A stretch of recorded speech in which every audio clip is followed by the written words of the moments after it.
여기 제가 듣기로는 여기 뭐 아주 좀 훌륭한 분들이 아주 많이 계시다고 들었어요. 여기 뭐 어떤 분 박사여서 로켓을 만드시는 분도 계시다고 그러더라고요. 그래서 참으로 여기 대단한 분들이 많이 있다고 들었는데 요즘에 참 그 별난 직업들이 많이 생겼죠.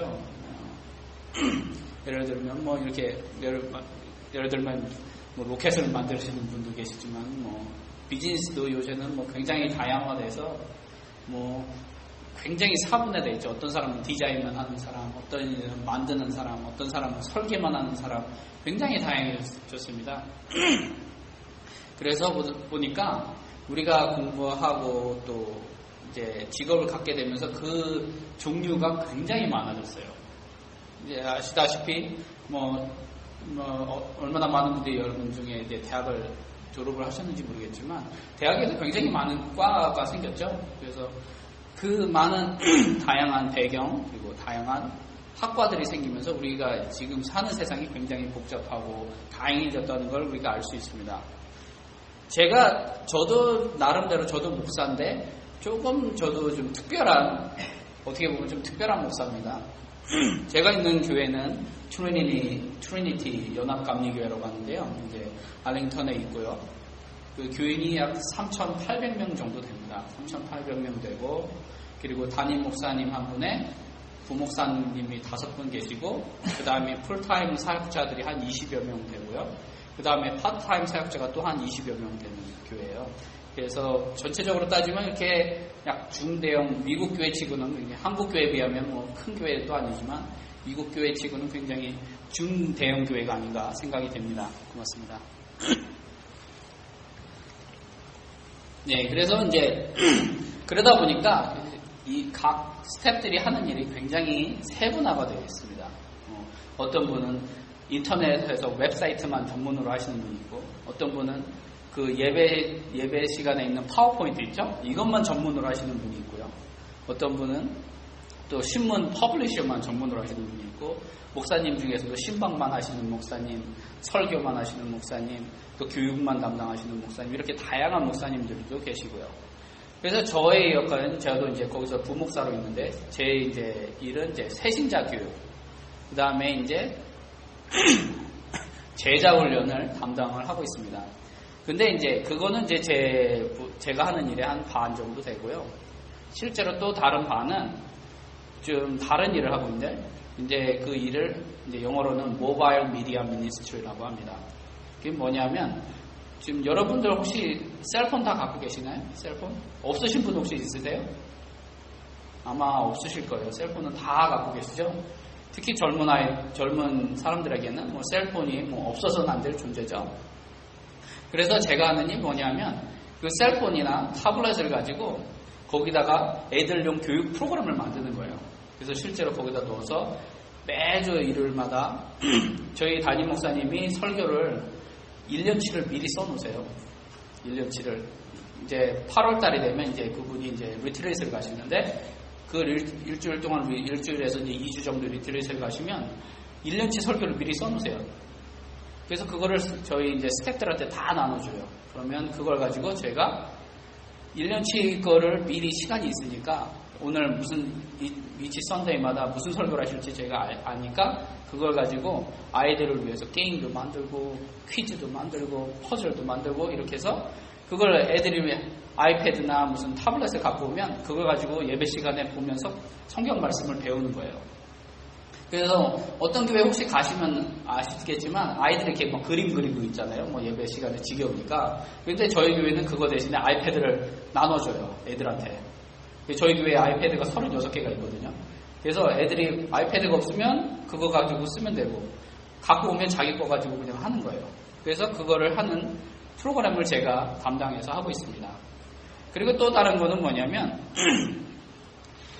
이제 그렇게 하다 보니까 애들도 이제 매주 썬데이마다 이제 그런 걸 배우고 그러다 보니까 우리가 아이패드가 이제 36개가 있다 보니까 이걸 가지고 뭔가 좀 다른 걸 해봐야 되겠다 싶어가지고 이번 여름에는 저희가 그 테크놀로지 캠프를 열었어요. 이제 여러분들 혹시 VBS는 들어보셨죠? VBS 여름에마다 여름 성경학교에서 애들이 많이 이제 뭐 가서 성경 말씀도 배우고 그러지만 이제 저희 교회 같은 경우는 뮤직 캠프도 있거든요. 뮤직을 해서 이제 일주일 동안 노래도 배우고 춤도 추고 그러면서 배우는 프로그램이 있고, 근데 이번에 이제 처음으로 테크놀로지 캠프를 열었어요. 그래서 테크놀로지에서 이렇게 아이들이 실제로 프로그램도 짜고, 그 다음에 동영상도 만들고, 애들이 그 핸드폰 벨소리도 직접 만들고, 이런 거를 직접 프로그램을 하는 거를 배웠습니다. 그래서 그런 일을 제가 담당을 하고 있습니다. 그리고 어른들을 위해서는 테크놀로지 케어 미니스트리라는 걸 제가 하고 있어요. 그래서 어른들 그 핸드폰 잘 못 다루시죠? 제가 그거를 전문으로 가르치는 코스를 담당하고 있습니다. 그래서 교인들이나 그 지역 사회에 연세 드신 분들이 그런 걸 배우고 싶으면 무료로 와서 배우고, 그 다음에 이제 집에서 컴퓨터가 뭐 잘 안 된다, 그럼 제가 직접 가요. 그래서 고쳐주고 기도해주고 그런 사역을 하고 있습니다. 근데 굉장히 좋아요, 호응이. 왜냐하면 집에서 혼자 사시는 분들이, 목사님들, 미국 교회는 목사님들이 신방을 잘 안 가요. 굉장히 바쁘시고.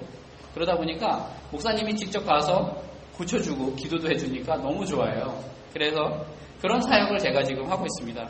근데 제가 어떻게 보면 목사님들이 대부분 뭐 말씀 읽고 공부하고 이런 데 많은 시간을 투자를 하시는데, 저의 경우는 그런 시간도 물론 많이 쓰지만 그 외에 뭐 컴퓨터 프로그래밍 공부하고, 그 다음에 뭐 무슨 앱이 좀 성도들한테 도움이 될까, 요새 뭐 바이블 앱도 있고 뭐 많이 있잖아요. 그런 거를 제가 또 연구를 해가지고 그걸 써보고, 그러고 나서 또 성도들한테 추천도 해주고 그런 일을 하고 있습니다. 그래서 제가 이게 보면 이게 일반 시계가 이게 스마트 시계예요. 스마트 시계. 뭐 제가 이렇게 부자에서 이걸 차고 다니는 건 아니고요.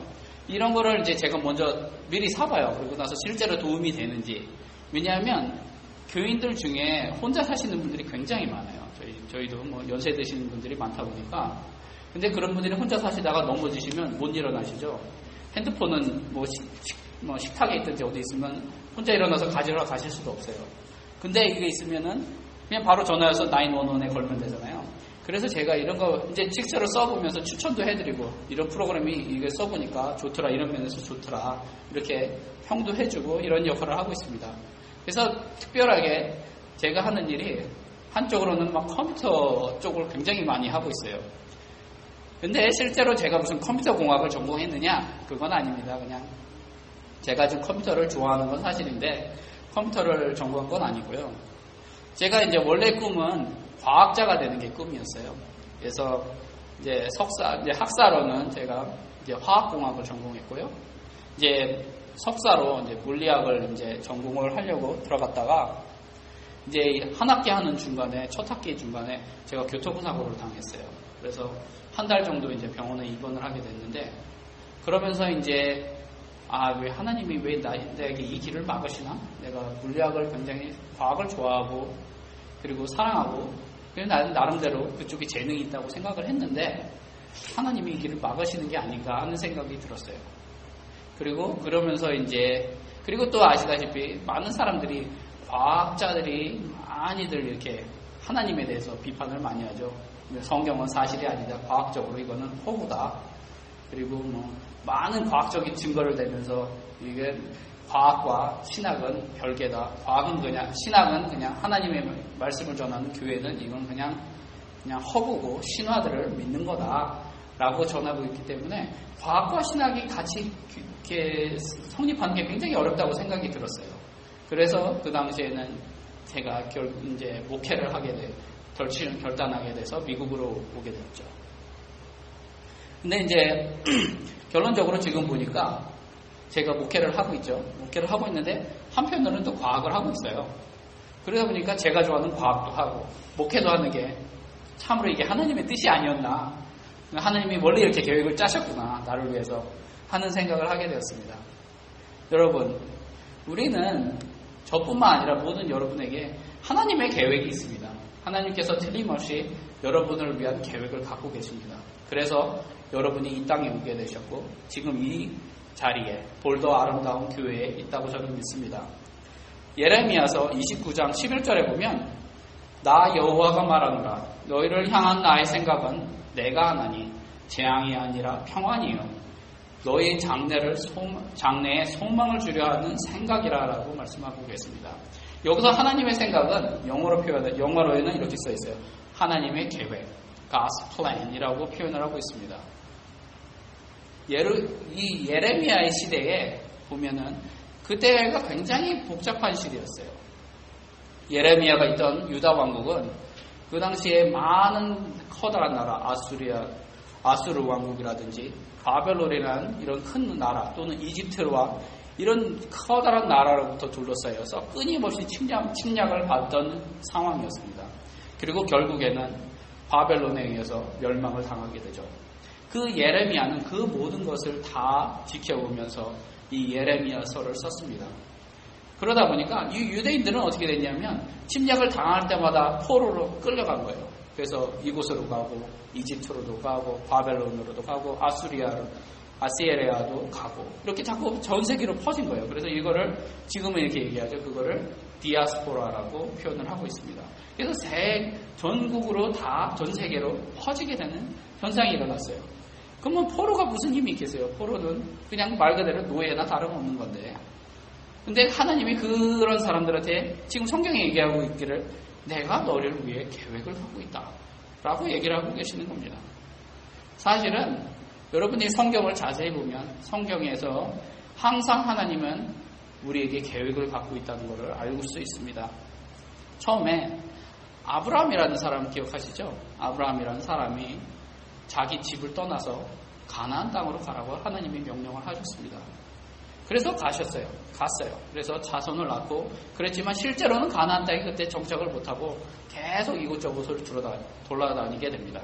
그러다가 이삭, 야곱, 요셉 그렇게 많은 후손들을 지나고 나서 결국에 모세의 때에 이르러서 출애굽을 통해서 결국 가나안 땅에 가게 되죠. 하지만 그 계획 자체는 이미 오래전부터 하나님이 계획을 하셨고 준비하셨던 것입니다. 또 예수님이 오시는 것도 우리가 성경에서 보면 이미 계획표 안에 있었어요. 구약 성경에 보면 많은 부분에 예수님께서 오실 것이다. 메시아가 올 거라고 계획을 하고 계셨거든요. 그래서 그 계획을 따라 신약 성경에 보면 예수님이 오셨던 거죠.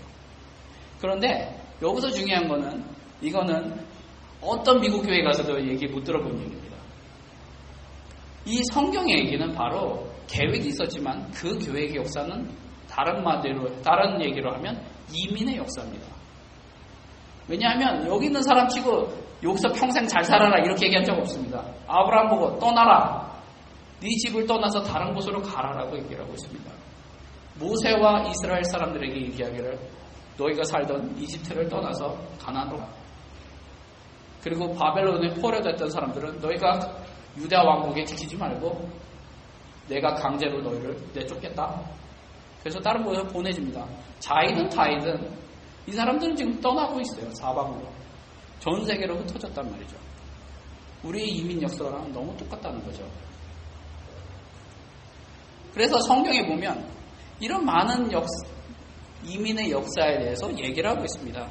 아브라함의 이야기, 모세와 이스라엘 사람들의 출애굽 이야기, 바벨론 포로되었던 사람들 이야기, 다니엘 선지자, 에스겔, 그 다음에 이 사도 바울 같은 경우도 사도 바울도 원래는 이스라엘 히브리 사람이죠. 유대인이죠. 근데 이 사람이 로마 사람이 됐잖아요. 이민의 역사 아닙니까? 근데 여기서 단순히 이민만 아니라 그 성경 스토리가 다 이민 안에서 일어나는 또 갈등을 다루고 있다는 거예요.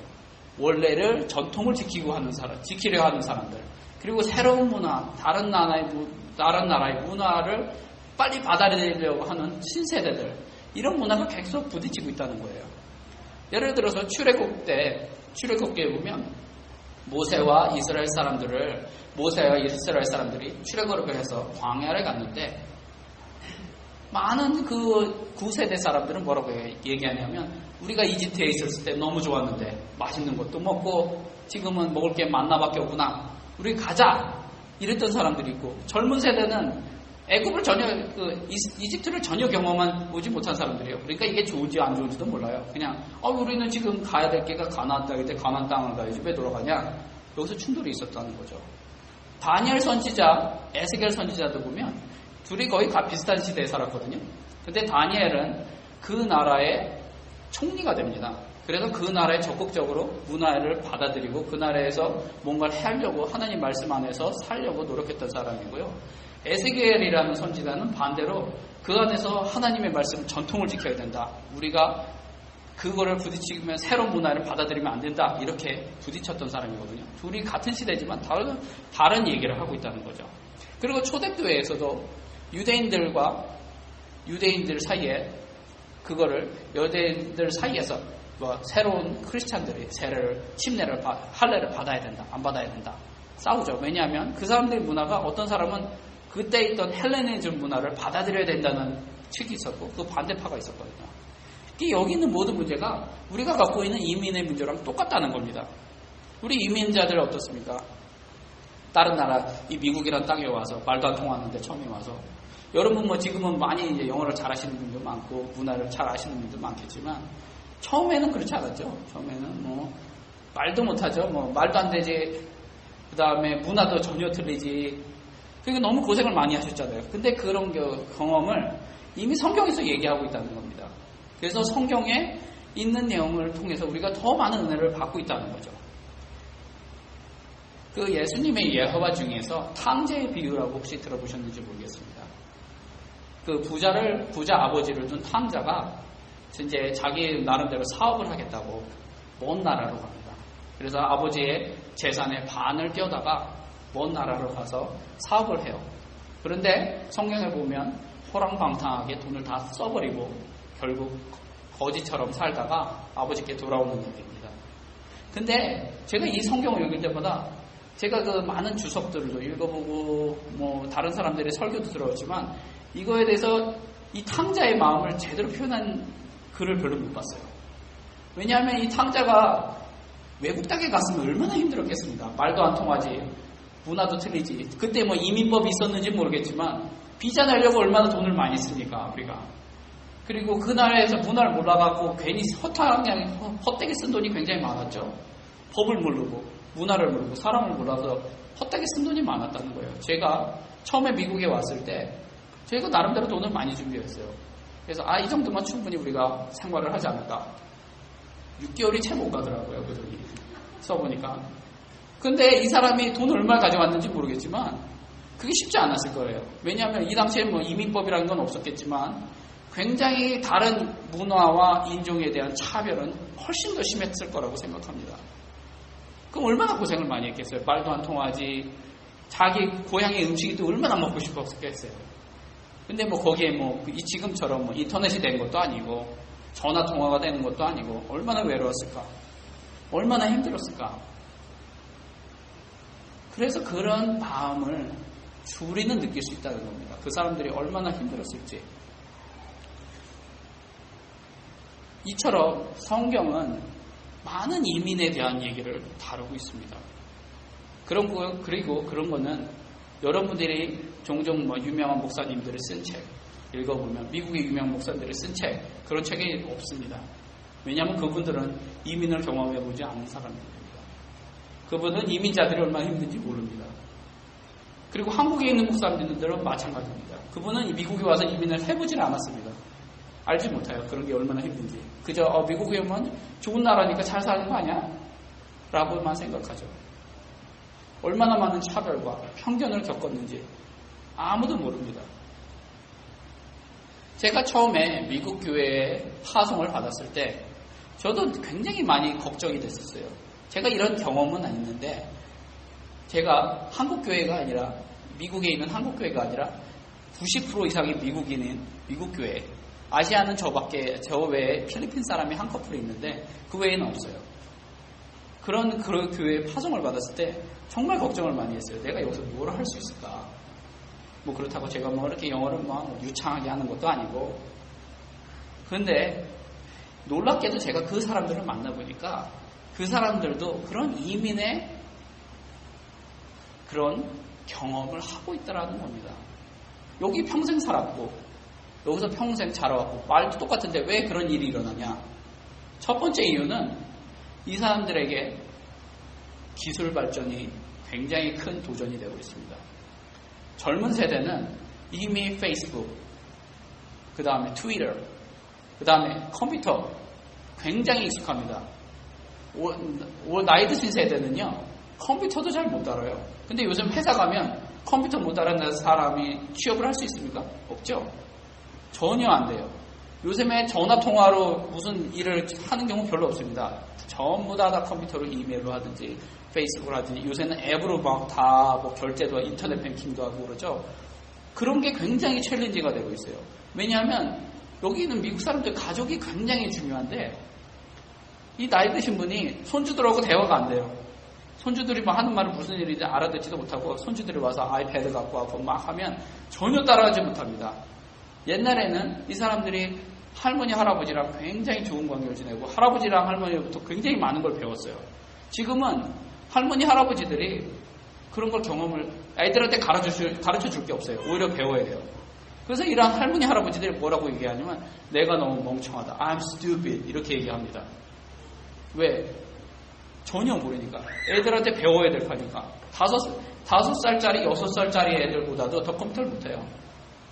그러니까 그거에서 상처를 받고 그것 때문에 좌절하고 심지어는 우울증까지 걸리는 분도 봤어요. 제가. 왜냐하면 집에 혼자 계시죠? 자식들이 요새 바빠서 찾아올 시간이 없어요. 그러면서 부모님한테 뭐라고 얘기하냐면 우리 사진 보고 싶으면 페이스북 오세요. 아니면 우리 화상 채팅해요. 우리 페이스타임 해요. 그러면 그게 무슨 말인지도 몰라요. 그분들은. 그래서 아이패드를 막 80대신 분들이 다 거의 아이패드는 갖고 계세요. 핸드폰도 가지고. 근데 쓸 줄을 전혀 몰라요. 그러면서 느끼는 충격이 굉장히 크십니다. 그러면서 그런 변화를 이민자적 해석에서 제가 접근을 하니까 그거에 굉장히 많은 공감을 가시더라는 겁니다. 왜냐하면 그게 새로운 문화잖아요. 그래서 제가 얘기할 때 여러분들은 테크놀로지의 광야에 살고 계십니다라고 말하고 있습니다. 왜냐하면 지금까지 쓰던 그분들이 과거에 있었던 모든 경험이 지금은 전혀 쓸모가 없거든요. 너무 빨리 변하는 사회. 두 번째로는 뭐냐면 이분들이 이제 연세가 드시고 나서 이제 특별한 의료시설이나 요양원이나 또는 이제 어시스트 리빙 홈 같은 데로 가시거든요. 그러면 평생에 다니던 교회, 평생 같이 있던 친구, 평생 살았던 집 여기를 떠나야 돼요. 그리고 생전 처음 오는 데로 가서 대부분 그런 데는 자기 동네에 있는 데로도 안 가요. 대부분 자식들이 사는 근처로 갑니다. 왜냐하면 그래야 자식들이라도 한 번씩 들여다보니까. 근데 자식들이 뭐 근처에 살지 않죠. 대부분 뭐 다른 주에 산다든지 이러니까. 그러니까 다른 곳으로 가요. 그리고 나중에는 이제 운전도 잘 못하시니까 교회도 못 가요. 그러니까 거기서 느끼는 그런 영적인 좌절감이 굉장합니다. 왜냐하면 교회를 못 가니까. 자기가 살던 교회, 자기 보던 친구들 전혀 못 가요. 그러니까 그런 때의 좌절감이 굉장히 큽니다. 제가 이제 가끔 그런 요양원에 가서 설교를 하는데요. 제가 갈 때마다 이런 얘기를 해요. 이런 좌절감이 제가 느꼈던 이민자로서의 좌절감과 똑같다라고 얘기를 하면 굉장히 호응을 하십니다. 왜냐하면 그분들이 지금 경험하고 계시거든요. 그리고 그분들이 나중에 어떻게 돼요? 천국으로 가실 준비를 하셔야죠. 그분들이 굉장히 신앙이 좋아도 천국으로 가는 것 자체가 굉장한 두려움입니다. 또 다른 새로운 세상을 가야 되잖아요. 그리고 그것은 누구도 말해주질 않았어요. 이게 어떤지. 갔다 온 사람이 없으니까. 그쵸? 그래서 그런 좌절감을 제가 얘기하는 거는 제가 경험해봤습니다. 한국에서 여기 왔을 때 정말 힘들고 문화도 틀리고 말도 틀리고 다 틀린데 가족도 다 떨어졌고 그런데 교회에 와서 기도하고 말씀을 들어보니까 하나님은 똑같더라 이겁니다. 그곳이나 이곳이나 제가 어디를 가더라도 하나님은 변하지 않는다는 거죠. 그 말씀을 전했을 때 많은 분들이 거기서 은혜를 받더라고요. 세 번째는 교회가 변하고 있어요. 지금의 교회는 젊은 세대들이 점점 교회를 갈 때 밖의 세상은 지금 테크놀로지가 굉장히 발달되어 있어요. 세상 완전 바뀌었어요. 요즘에 책으로 써가지고 헌금한 사람 별로 없어요. 책을 아예 안 갖고 다녀요. 책이 없는 사람도 굉장히 많아요. 젊은 사람들. 그러면 헌금을 어떻게 하냐 그러면 교회 와서 여기 텍스트로 헌금 못 내요? 이렇게 물어봐요. 텍스트로 요즘에 텍스트로 있고 앱이 있든지 그래서 헌금을 그렇게 냅니다. 그래서 여기 왜 키아스 머신이 없나요? 그래서 나 크레딧 카드로 헌금 내고 싶은데 그렇게 얘기를 해요. 그러면은 와 이건 말이 안 되죠. 어떻게 헌금을 그렇게 내냐? 근데 그것 때문에 난 불편해서 못 가겠다고 그렇게 얘기를 합니다. 그러면 헌금이 확 줄어들었어요. 그러니까 어떻게 저희가 5년 처음에 왔을 때 목사님이 한 3, 4년 전만 해도 그게 말이 되냐? 어떻게 헌금을 크레딧 카드로 내냐? 그게 헌금이냐? 요새는 그거를 이번에 도입을 합니다. 왜냐하면 헌금이 젊은 사람은 안 내요. 내가 책을 안 갖고 다니고 캐시도 안 갖고 다니는데 어떻게 헌금을 내냐? 이렇게 나오니까요. 그래서 지금 저희는 이번에 크레딧 카드 모션을 해요. 그러면 나이 드신 성도님들은 그거에 충격을 굉장히 많이 받아요. 어떻게 교회에서 이런 일이 일어났느냐. 그리고 요즘의 예배는 전통 예배가 별로 없죠. 젊은 사람들은 막 꿍꽝꿍꽝 치고 막 드럼도 치고 그 다음에 그런 예배를 저희 하는데 저희 2부 예배가 그런 예배입니다. 굉장히 모던한 스타일이고 그리고 예배 시간에 그 예배 동안에는 사람들한테 얘기해요. 텍스트 하시라고. 핸드폰 가지고 목사님한테 질문 있으면 바로 트위터에다가 남기세요. 그럼 제가 답장하겠습니다. 그래서 예배 끝났을 때 이거를 쭉 봐서 질문이 있으면 그걸 가지고 무슨 질문인데 이거 참 좋은 질문이네요. 하고 그 자리에서 답변을 해요. 이런 예배를 드리고 있어요. 그러면은 여기에 대한 충격이 굉장히 큽니다. 저도 굉장히 충격이 컸고요. 그런 거에 보면. 근데 그렇게 바뀌고 있다는 거죠. 그리고 그래야만 젊은이들이 교회에 오고 있다는 거예요. 왜냐하면 이미 다른 데서는 이미 다 그렇게 했어요. 하고 있어요. 학교에서도 그러고 웬만한 시설에서 이미 다 모든 테크놀로지를 다 쓰고 있어요. 그러니까 교회가 바뀌니까 사람들이 거기서 교회에 대한 충격이 굉장히 큽니다. 그래서 이런 변화의 시대에 우리가 살고 있고 그런 거에 굉장히 익숙한 사람들이 누구냐? 이민자들입니다. 우린 이미 경험했잖아요. 제가 보면 이민 오신 분들은 나이 드셨어도 굉장히 다른 거에 받아들이는데 빨라요. 새로운 거 오면 빨리 받아들여요. 왜냐하면 이미 너무 충격적인 걸 많이 받아왔기 때문에. 그래서 막 세상이 바뀌었어요. 홈페이지 해요. 그러면 우리 홈페이지 있어요 라고 하지. 홈페이지 저희 지금 미국 교회에 있지만 그 교회가 홈페이지가 있는지 제가 말씀드렸지만 홈페이지가 있는지 거의 한 20년이 넘어가는데 아직까지도 홈페이지 한 번도 안 가본 사람도 많아요. 있는 줄도 모르는 사람도 많아요. 아무리 막 얘기를 해도 안 들어요. 왜냐하면 그분들은 바뀌기 싫어하는 분들이에요. 절대로 컴퓨터를 쓰기도 싫어하시는 분이고 컴퓨터는 심지어는 컴퓨터가 악이라고 악마라고 생각하는 분들도 있습니다. 그래서 교회에 이런 거 놓는 것 자체도 싫어하는 분들이 있어요. 근데 그 반대로는 굉장히 빨리빨리 받아들이고 그런 걸 쓰게 보는 사람이 있어요. 근데 한국 교회 가면 제가 이거 없는데 거의 못 봤어요. 파워포인트 없는 교회는 제가 한 번도 못 봤어요. 지금까지. 미국에 있는 한국 교회 지금 파워포인트 가지고 이게 너무 예배가 어떻게 파워포인트를 가지고 예배 드리냐라고 얘기하는 건 저 못 들어봤어요. 피아노 쓰는 거 갖고 문제 삼는 분 있나요 혹시? 없죠. 미국 교회는 아직도 그런 분들이 있습니다. 그래서 그런 거에 굉장히 빨리 받아들이는 편이에요, 우리는. 그래서 여러분들이 실제로 보면 이 교회와 이 지역사회에 이민자로서 할 수 있는 일이 굉장히 많이 있습니다. 그리고 그런 사람들, 지역사회에 이런 충격적인 경험을, 빠른 변화를 경험하는 사람들한테 위로와 기도를 해줄 사람은 저희와 같은 이민자들밖에 없다는 거죠. 왜냐하면 저희들은 그런 걸 이미 충격받아왔거든요. 그리고 그게 얼마나 힘든지 알고요. 단순히 다른 이민자들 뿐만 아니라 한국 이민자들, 다른 나라에서 이민자들한테도 좋은 경험, 좋은 얘기를 해줄 수 있지만 미국에 살고 있는 사람들한테도 그런 얘기를 해줄 수 있다는 거, 같이 기도할 수 있다는 거죠. 사랑하는 볼더 아름다운 교회 성도 여러분, 여러분을 위한 하나님의 계획이 있습니다. 여러분의 재능, 어떤 재능을 여러분이 갖고 계신지 모르겠지만 재능이 있고요. 경험, 여러분들이 이민자로서의 경험, 그리고 특별한 여러분의 경험이 있다면 그 경험이 이 교회 그리고 이 지역 사회를 위해서 깊이 쓰일 수 있는 기회가 있다는 겁니다. 그걸 같이 기도해 보시고 이 시간에 한번 생각해 보시고 하나님이 정말 여러분을 위한 어떤 계획을 갖고 계신지 생각해 보시길 바랍니다. 기도하시겠습니다. 은혜로우신 하나님, 이 땅에 저와 볼더 아름다운 교회 성도 여러분을 보내주시고 이렇게 만나게 해주시니 감사합니다. 이 또한 주님의 커다란 계획 안에서 이루어졌음을 믿습니다. 주님, 우리가 주님의 계획을 알고 따라서 우리 교회와 지역사회를 위해 헌신하며 주의 귀한 사명을 감당하는 아름다운 주의 공동체가 되게 하옵소서. 예수님 이름으로 기도합니다. 아멘.